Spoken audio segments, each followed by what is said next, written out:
Hi, everyone, and welcome to another episode of Practically Platonic. Hi, Sylvia. Hi there, how you doing? Good, good, thanks. So, we have read Enneads 2.5, and it's about actuality and potentiality. This is a rather challenging chapter, and the translators in the introduction also note that it's considerably challenging, also because of the language involved and translating these terms appropriately from the Greek into the English.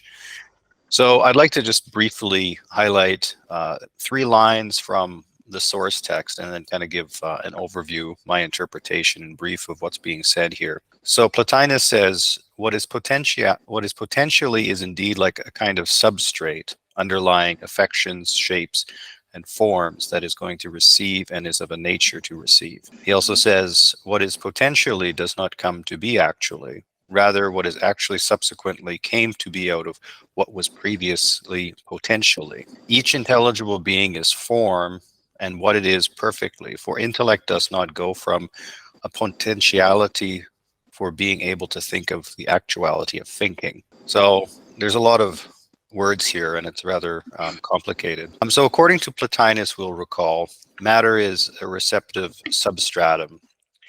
And it is in that substratum that sensible objects receive their form. So sensible things are only images of the true forms of the intelligible realm. So matter is only potentiality, not actuality. And this is the distinction that he's drawing in this section. Matter is not static, but instead it is a changing capacity for dynamic modification and alteration, i.e. change itself. Matter has the potential to reflect beings, but it is not actually those beings in itself because it has no absolute determined quality except for the fact that it is potentiality. It doesn't have any sort of actual form. Actuality, on the other hand, is completeness and its activity. And whereas potentiality is not non-existence in some nihilistic sense, but it's the capacity for becoming something. And the highest level of actuality would be the one, which is the source of the forms and all subsequent phenomena, including matter itself. And so as a result of that, actuality and potentiality, they both participate in the one, but there's a degree of perfection or realization of this. So the higher you go up from matter to the soul, to the intellect, to the one, the more that this actuality is perfected and realized. Potentiality is like a striving toward actuality. And so this potentiality, again, matter, opens up the possibility to evil, but it also has the potentiality to open ourselves up to the realization of actuality, and by extension to the one. Matter itself can never achieve actuality, but it can receive forms and become something specific and determined by virtue of receiving those forms. But matter itself doesn't actually become actuality. And so as a result of this, there is a sort of soteriological, aspect to all of this. And what I mean by soteriological is a way to liberate oneself from the shackles of vice, which is connected with matter. Because if we realize that matter itself, as Plotinus has argued in earlier chapters, is basically nothing really important in a cosmological sense, and that it's evil in the sense that it doesn't have any sort of absolute quality to it, and that it's sort of phantasmic, or that it is basically just an image of a higher reality, then we can actually detach ourselves from all of the vices that arise from matter and orient ourselves towards the higher realms. And so that's my take on it. What do you think of this, Sylvia? I think that I did not see where he was going with this. I didn't see how this really tied to his ethics. I just saw it as kind of a structure of reality. And honestly, it was very confusing. And I didn't really understand how sometimes these two concepts interplayed. And it seemed to me to sometimes contradict itself. But overall, I guess I understood I understood how it functions on a lower level in the sensible world much better than what he was trying to say about actuality and potentiality in the intelligible realm. And from what you've just said, I assume then that the further up you go, in a sense, up the ladder toward the one, there is less and less potentiality. And I assume that there is no potentiality in the one because it's an actualization of everything, correct? I think that would be correct, yeah. So potentiality is limited to matter, particularly sensible matter. So this also raises another question I had in this chapter is what's the role of intelligible matter, which Plotinus covers in the earlier chapter. Mm-hmm. So intelligible matter, as we'll recall, is differentiation at the level of the forms before it becomes sensible matter. And so would intelligible form be a form of potentiality? And if so, then potentiality is also active, not active, but potentiality is also present at the level of the forms. But I don't think Plotinus would have said that, given what I understand from the present chapter.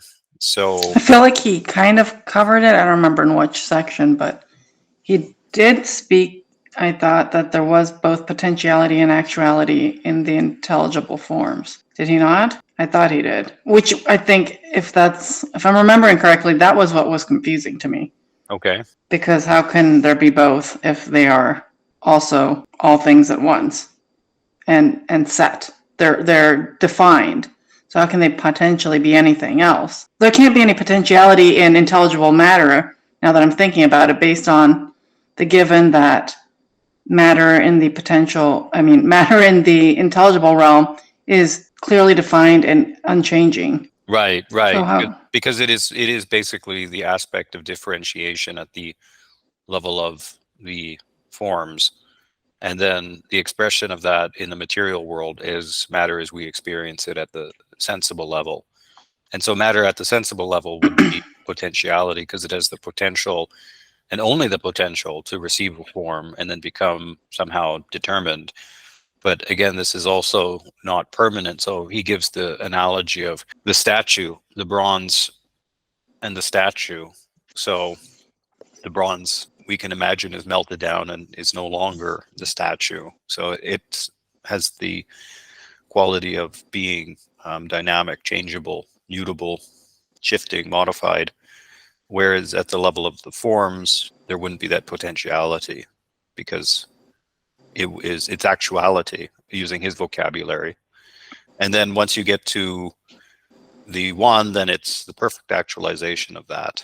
So it's again kind of it's based on this earlier cosmological model, or yeah, I guess you could say it an ontological model where you have this sort of expression of the one as the forms and the soul and then the material world. So I think on the other end of the spectrum, which he ends the chapter with, if I interpreted it correctly, in section 2.55, he basically ends saying that matter's existence is differed by what it will become. It's not actually anything, as you've already said, but potentially everything. But also that matter is beyond the endpoint of emanation. So what does that mean? I mean, I understand literally I think what he means is beyond the endpoint of influence from the emanation from the one. well, so it yeah, has no soul. Well, it's at the very bottom of that chain of Oh, okay. that It's not chain. beyond it. Right. Well, he says it's beyond the endpoint, which infers that it's not at the end of the chain, but beyond even the influence of emanation, unless I'm remembering the text incorrectly. Well, I think what he means is that there's nothing. So once you get to the level of matter, it's no longer even a being. So using his vocabulary, Exactly. this is contrary to modern thinking, because if you have a mug, then we qualify that as a being. But then in his understanding, the form is the being, but the actual ceramic vessel in your hand is not a being because it has no sort of substantive actual quality. It has only the potential to receive a form. Whereas you could smash the mug and anymore. So the form is no longer embedded, expressed in that matter. Okay.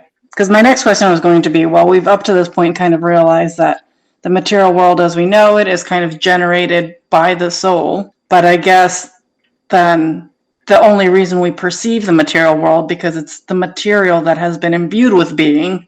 So we cannot even perceive as sentient and soul beings ourselves. We can, and I think he's already said this in other chapters. Basically, we can't even perceive any material that exists that is not imbued with some soul, because it would to us it would in practicality appear as nothingness. We would not even be able to perceive it, you and I now as living beings, correct?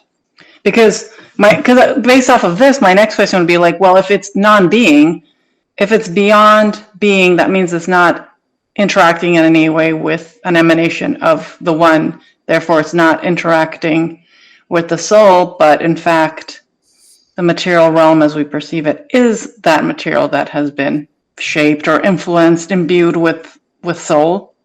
And that's how we perceive things. That's why I perceive this mug. If the form of mug or whatever had not imbued the material which this is made out of, I don't think we would even at a lower level, the elements themselves, the very concept of the elements and the compounds, are in a sense being, I think, if I'm interpreting correctly, even the elements, there is the idea of them, the form of them. So barring any conceivable thought, there is nothing that we as sentient beings can perceive. Therefore, all that matter which is beyond the influence of emanation, that is not in any way shaped by soul, if there is any out there, which I feel like from the previous chapter he insinuated that there was, and he, if I recall correctly, he also kind of insinuated that we would not even perceive it because it would be to us like looking at darkness or something like that. Right, and I think so. I guess yeah, go ahead. I'm sorry. As physical beings, we perceive things with our sensory apparatus, and our sensory apparatus is already material in nature. So it's a material apparatus that's perceiving other material things. So our actual, and using philosophical jargon, our qualia, which is basically our internal perceptions, are all basically hardwired around matter. And so, building on what you're saying, whether we could actually perceive matter without form is a good question. We could probably imagine it, but at least in our current states, it seems unlikely that we would actually. I think that in his like line of thought, I think we can't imagine it because I don't think we can imagine it. I don't think we can imagine it. And I don't think, according to Plotinus's way of thinking, we can imagine it. It's beyond anything we've ever experienced. Soul, or rather forms, obviously have actuality to them. Therefore, this mug, even though it's material, there is an aspect of its existence which is form, right? Even if it's just an image of a form. So it is at least like the image of actuality. So based on everything we've said, I guess, is it impossible for us to perceive anything that doesn't at least in part have or is an image of actuality? Right. That's a good question. So I think, based on my understanding, that when you are looking at the mug, you are perceiving the form as an actuality and the matter as the potentiality. And the matter is only a substratum, meaning it receives the form. But without that form, there is not non-existence, not like absolute nihilism or some sort of abyss, but rather there's just potentiality. And so the idea is that the material world is pure potentiality. And as a result of that, you can either you could view matter as something worth pursuing, and all of the subsequent resulting vices, you might feel that these are worth pursuing in your life. But at the same time, though, the only reason you can even perceive any of those vices or the material is because in reality you're perceiving its higher self, you're perceiving its form. Without the form, I mean, not that there isn't the form of bad things too. I suppose there is the form of, well, I guess there isn't, based on his explanation of evil in previous chapters. Well, it all depends on our orientation toward the matter. Right. So you can perceive matter in a more nuanced or wise sense, and not I just guess what I'm trying to say then is this: anything we may experience in life, if we choose to orient ourselves, stop and think about it, and realize that we can see it from different perspectives, but try to pinpoint what exactly even allows us to perceive it whatsoever, which would be the form that it's an image of, which we then can choose to, I guess, either misinterpret or focus on the privation aspect of things.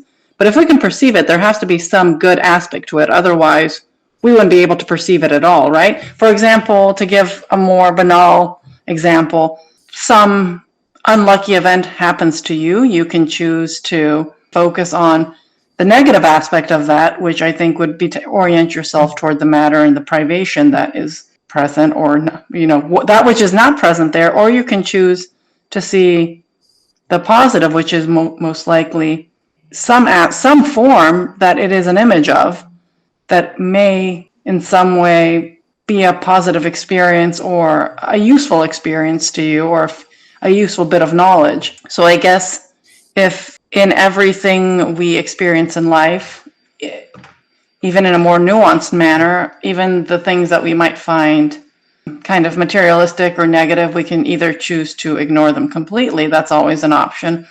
Or when we are forced to interact with them to a degree, try to always orient ourselves to perhaps the higher aspect of that thing, which surely, I think, based on this thread of logic, it is also an image of some form that is good. Otherwise, we wouldn't be able to perceive it. But unfortunately, often we are led astray and focus on some aspect of privation. So I think it is, if we start thinking about things that way, kind of trying to see the good thing in even something that's maybe a little, even something that is perceived as a vice, try to kind of analyze and see what about it, why we're attracted to it, right? What the toxic or the bad reasons we may be attracted to it, and what if we can intellectually see maybe any good or redeeming aspect of it, and try to therefore go toward that or find that good thing in other things that maybe are better. You know what I mean? Much like people who perhaps have certain psychological predispositions, right? Certain kind of behaviors that we're kind of hardwired to. We may be looking, for example, people who are looking to be understood and to be in a loving relationship, but often the things that trigger them to go towards certain people or certain situations may not be so good for them. And there's all the negative privation there, but if they can just be able to parse out what is negative about that and why they're attracted to it. The attraction comes from probably their desire to reconnect with others, to the desire, the idea, the image of love. And if you are able to parse this out, you can then redirect yourself toward interacting with that in a better way, or completely changing how you try to pursue what you're actually trying to pursue. I hope that made some sort of sense. But I think if you kind of think about things as actuality and potentiality in this sense, and how if everything has some level of actuality, or is at least the image of actuality, that means there's some good in everything. But you need to be able to be discerning enough to analyze situations, things, yourself, to choose the correct way. I think it's also maybe a better way to look at things in a world where everything seems to be very puritanical and black and white now, where everything is bad or everything is good, when I think that is not the case. Things are very gray often, and there is a component of the good and a component of privation in most experiences and in the material world. So my take on this, building on some of the ideas you proposed, is that it's orientation. So Plotinus suggests that effectively all of our vices are derived from or somehow connected with matter.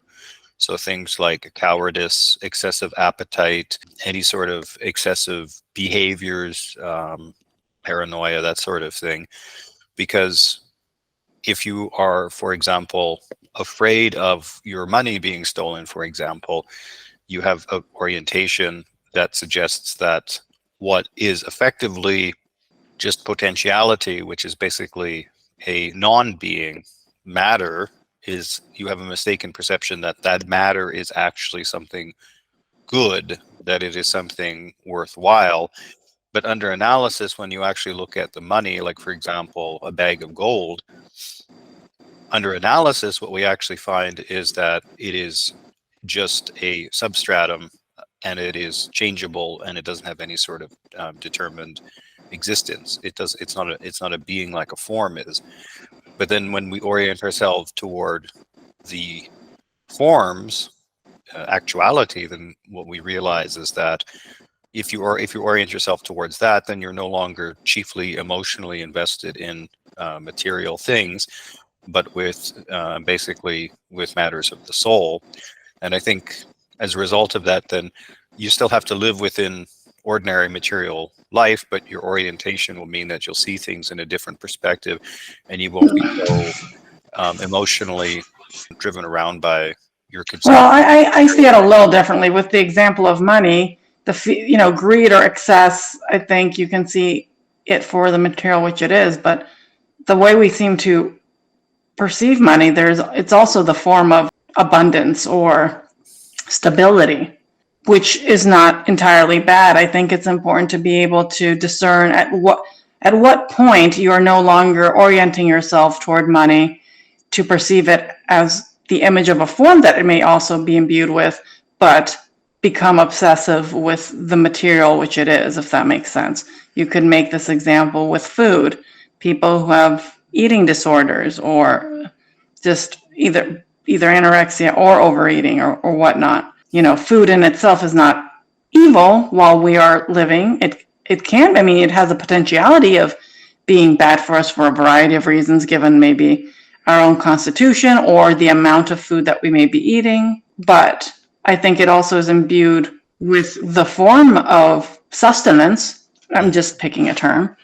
But when one becomes obsessive, either through negation or excess, you are orienting yourself toward the matter of the thing, if that makes sense, versus perceiving it as sustenance, which Right. is perhaps the image which. So I guess I'm trying to get to the point of it's not just a matter of orienting yourself. I guess it is a matter of orienting yourself to the soul, but that doesn't mean necessarily asceticism to me. It means being able. Yeah. Yeah, I agree with that. I think what Plotinus's ideas are leading us to is that you should understand the nature of matter relative to the forms, and then you'll avoid self-destructive behaviors.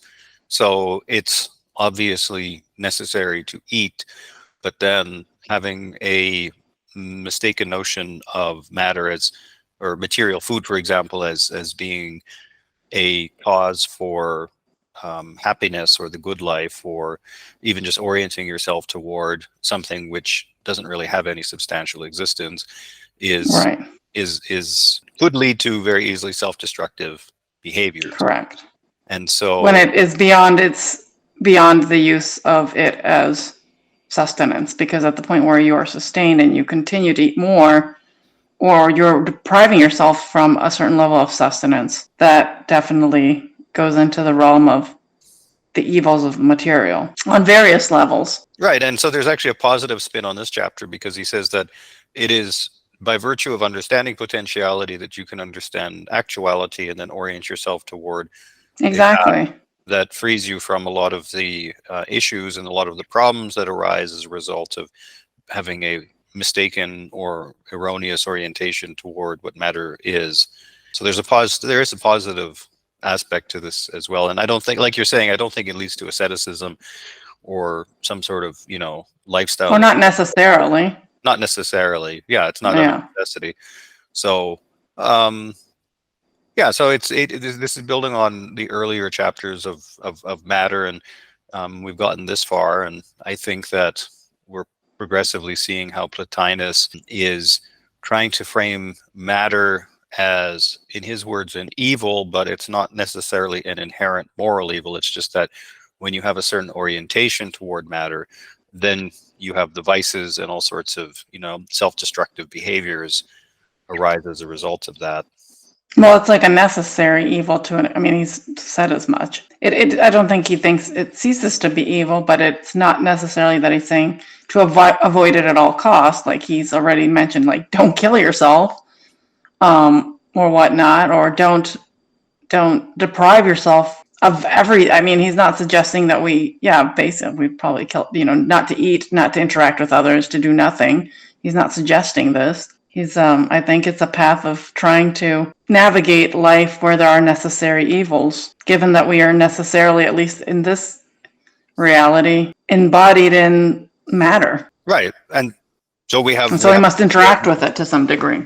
Right. We're material beings, but then as a result of that, we also have the ability to reflect on actuality and then orient ourselves towards something higher. And so you can spend your life chasing around material objects and getting your, fix, and then attempting to find that same fix again in the future, whether it be through,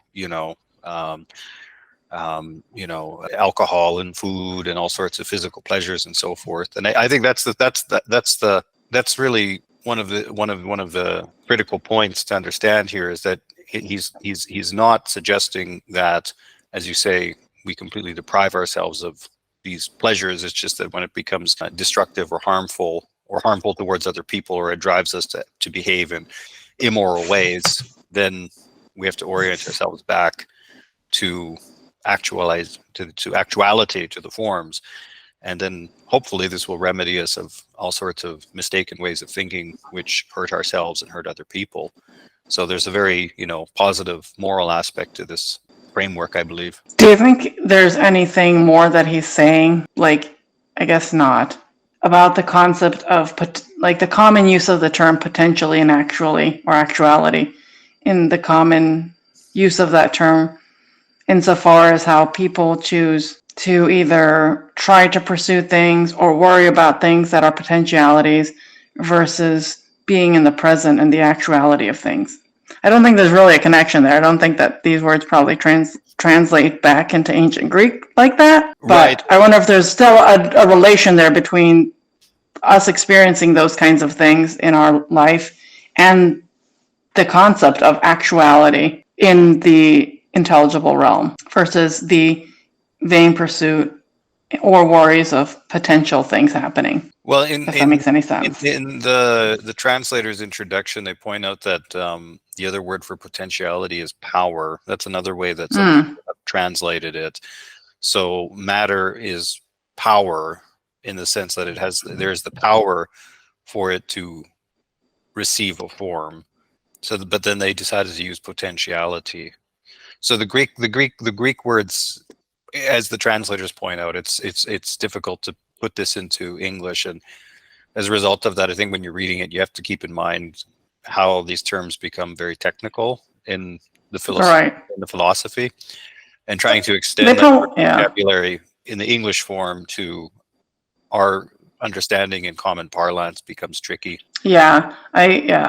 I think they probably made a good call on using the term potentiality over power. I see, even from Latin, how, I don't know if there's actually a correlation, but how that same term power can be used as potentiality from Latin. But I think translating into English, that's just a better use of the term, because I think power could very easily be conflated to mean other things, such as like an energy source or a fuel, etc.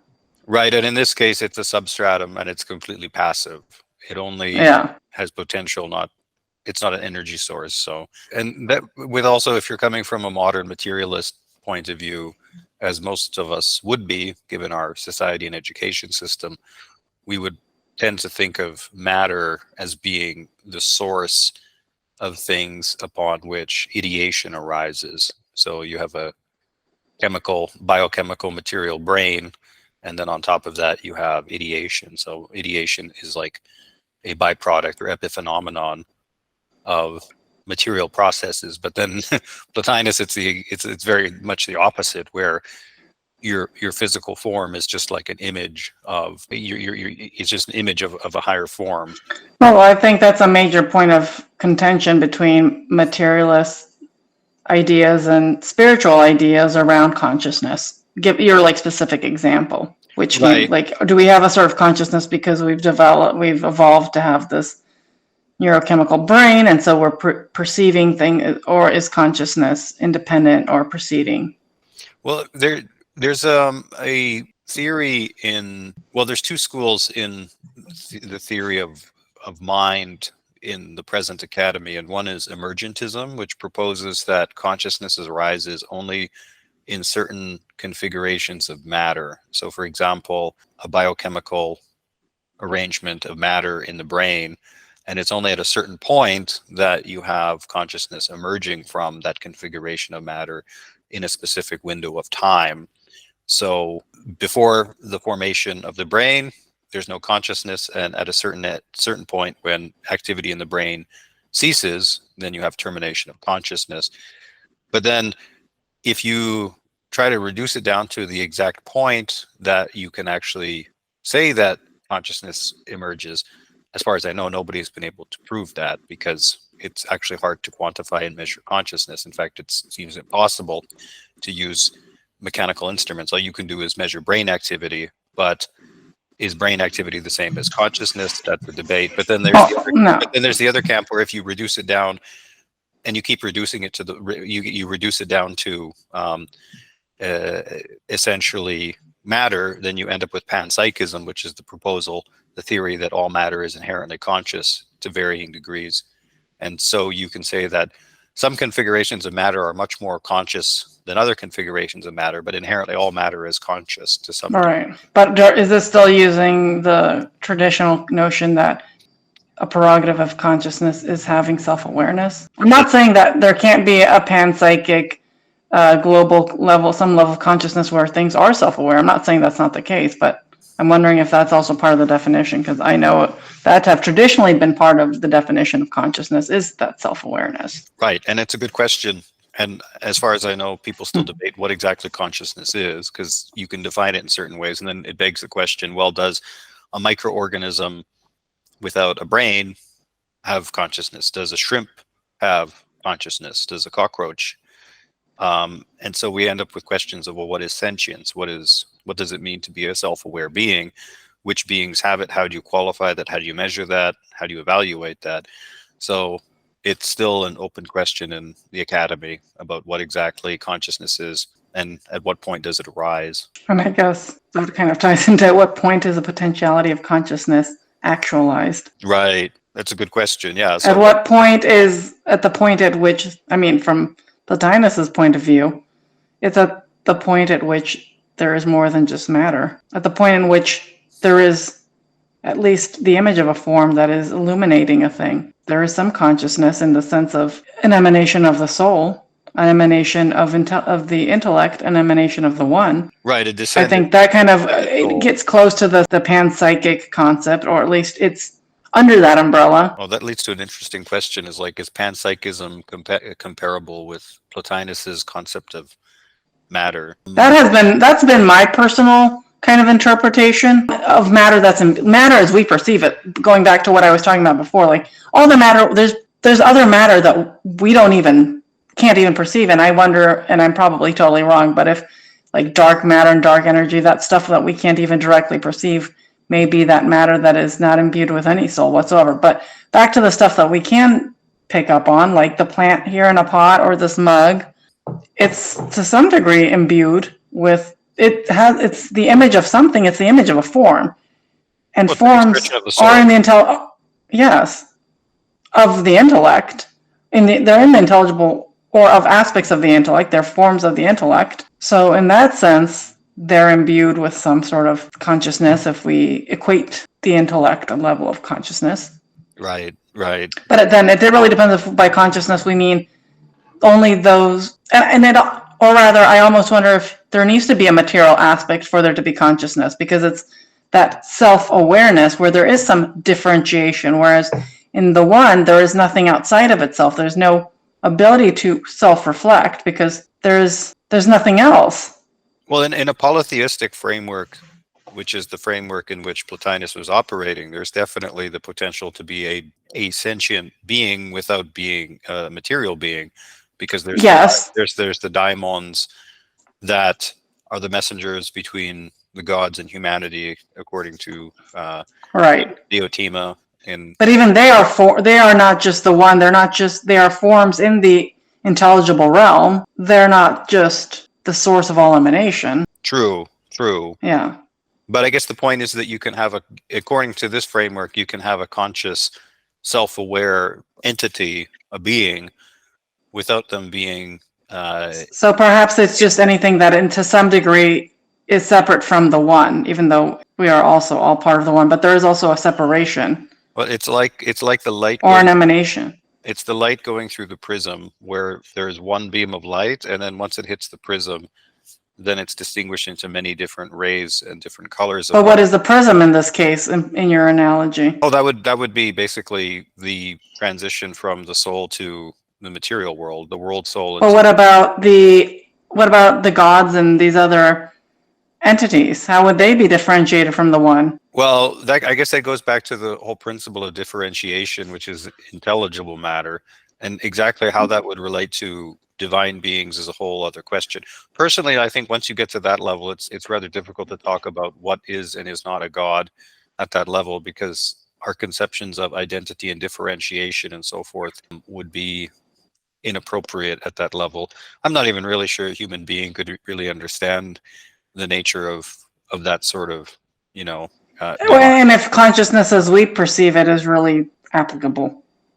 Right. And our consciousness, I think for the vast majority of human beings, unless you've had some sort of divine experience, you're basically calibrated to the material world. Like, for example, going back to what I was saying with qualia, there's certain perceptions that humans will never have access to. You'll never know what it is to be a bat, because bats have a sensory apparatus where they use sound waves and they can perceive things. And that sort of perception that the bat has is something that we will never have, because we don't have the apparatus for it. We can imagine it. We can try to speculate on what it would be like to have that sort of qualia, that sort of experience. But we can at least imagine it, because it's an entity that we have interacted with or we can observe, versus things such as, with the exception of people who say they've had divine experiences, I don't think we can perceive on one end the gods, and on the other end matter that is completely deprived of form. Right. So at least because we've never experienced either of those for the most of us. So I think for human beings who are born into matter and live lives as these, ensouled material beings hooked into our sensory apparatus, there's a lot of things, at least in our present lifetimes, that we probably won't understand. And my hope is that there's a post-mortem continuity, and that at that point, maybe you have access to other forms of understanding and perception, and then some of these things will become clearer, or at least that's my hope, if not my expectation. Well, I guess we'll see. On that note, we should conclude. Thank you very much, Sylvia, and we'll see everybody next time. Bye-bye.